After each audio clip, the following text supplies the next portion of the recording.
Hey man, how are you doing?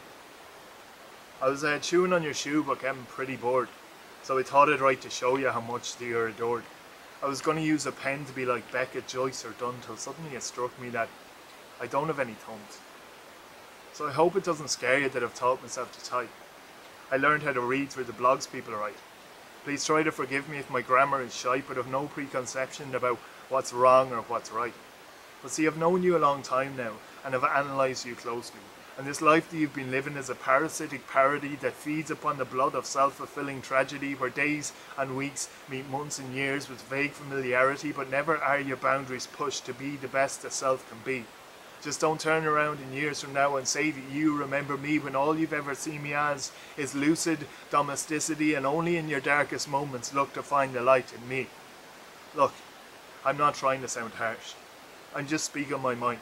I'd be everything you are if I knew how to lie. See, your world is my life, man, and if you asked me to die, I'd push back my ears and I'd politely comply. But I have watched and loved, watched and hated, watched and integrated hate with love as easily as innocence is obliterated. I have heard you screaming out the names whose overdose in pleasure brought you pain, and I have listened as patiently as the wives of war victims pacing hospital corridors listened to the horrors that man brings upon man. It's still your Rodder the cat, because he looks after himself, steals ham off the table and cheese off the shelf. There's no codependence, it's each to their own. If your world fell apart, he'd just lick his own hole. I just think you should know, he's been plotting your death ever since that last ill-fated trip to the vets. Though looks are deceiving, he's completely insane, he's got no sense of reason, and he's numbered your days. But you see, sometimes I wish I could talk, or bring you for a walk on a lead so you can see how it feels to be me.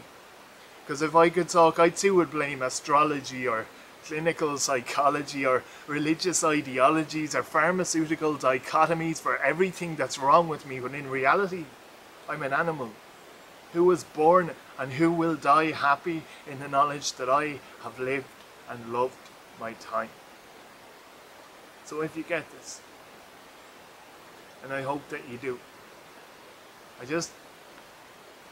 I wanted you to know that I'm sorry about your shoe, but don't be worrying about me. There's no need to reply. You just talk a bit louder. I'll be here by your side.